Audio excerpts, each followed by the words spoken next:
இந்த பாசிட்டிவான எனர்ஜிங்கிறது கட்டடம் கட்டினதில்லை, அந்த மண்ணிலிருந்தே நமக்கு ஆரம்பிக்குது அப்படின்னு சொல்லலாம். ஒரு பூமி நமக்கு நல்ல பலன்களை தருதா அப்படிங்கிறத நம்ம எப்படி தெரிஞ்சுக்கணும்னா அந்த மண்ணை பரிசோதனை பண்ணி தெரிஞ்சுக்கலாம். எப்படி லேபில் கொண்டு போய் டெஸ்ட் எடுத்து தெரிஞ்சுக்கிறோமா? வேண்டியதில்லை. 2க்கு 2 ஒரு குழி எடுத்தால் போதும். அந்த குழியிலேருந்து அந்த மண்ணை எடுக்கணும். எடுத்த மண்ணை திரும்ப அந்த குழியில் போடணும். அந்த வச்சே நம்ம அந்த மன பாசிட்டிவான எனர்ஜி இருக்கா, இல்லை அது எனர்ஜி பத்தாத மனையா அப்படிங்கிறத நம்மளால் தெரிஞ்சுக்க முடியும். அப்போ அந்த மண்ணை போடுறதுல அந்த மண்ணுடைய தன்மைகளை வச்சும் அதனுடைய இறுக்கத்தை வச்சுமே இந்த மனையில் நம்ம வீடு கட்டினா இந்த மனை நமக்கு நல்ல எனர்ஜியாக, நல்ல பாசிட்டிவாக, நமக்கு நல்ல வளர்ச்சியை கொடுக்கும் அப்படிங்கிறத புரிஞ்சுக்க முடியும்.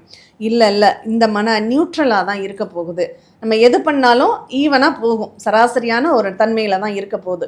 இல்லைங்க, இதில் என்ன பண்ணினாலும், நீங்கள் என்ன வாஸ்து பூஜைகள் பண்ணாலும், வாஸ்துப்படி கட்டடம் கட்டினாலும் அந்த வீட்டில் நிம்மதிங்கிறது மருந்துக்கு கூட இருக்காது. எவ்வளோ வந்தாலும் பத்தலைங்கிறது முழுங்கிக்கிட்டே தான் இருக்கும் அப்படிங்கிறதையும் சொல்ல முடியும் அந்த 2க்கு 2 அடி மண்ணை வச்சே.